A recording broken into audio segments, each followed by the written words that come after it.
ہم جھلک دیکھ سکتے ہیں اپنی ٹیلی ویژن سکرینز پر. یہ لاہور کے مناظر ہیں. لاہور کے آسمان پر چاند نظر آ گیا ہے. رمضان المبارک کے چاند کے حوالے سے سب سے بڑی خبر آپ کے ساتھ شیئر کرتے چلیں. چاند کی پہلی شہادت لاہور سے موصول ہو چکی، جس کے بعد کراچی، ملتان اور پشاور سے بھی چاند نظر آنے کی شہادتیں موصول ہو گئی، جس کے بعد پورے پاکستان میں کل پہلے روزے کا اعلان کر دیا گیا.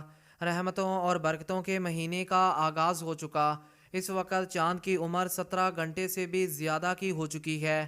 پاکستان میں ماہ رمضان المبارک کا چاند عام آنکھ کے ساتھ گھر کی چھت سے بھی دیکھا جا سکتا ہے. کل پہلے روزے کا اعلان پشاور، کراچی اور دیگر شہروں سے شہادتوں کی تصدیق کے بعد اور مشترکہ کمیٹی کے اجلاس کے فیصلے کے بعد ہی کیا گیا.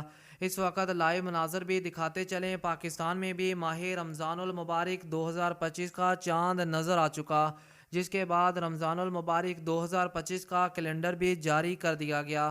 پاکستان میں پہلے روزے کا دورانیہ 13 گھنٹے 50 منٹ بتایا گیا، جبکہ آخری روزے کا دورانیہ 14 گھنٹے 20 منٹ بتایا گیا. پورے پاکستان کو ماہ رمضان المبارک 2025 کا چاند بہت مبارک ہو. ملک کے کئی شہروں سے شہادتیں بھی موصول ہو چکیں. رویت ہلال کمیٹی کے سربراہ مولانا عبدالخبیر آزاد نے بڑا اعلان کر دیا.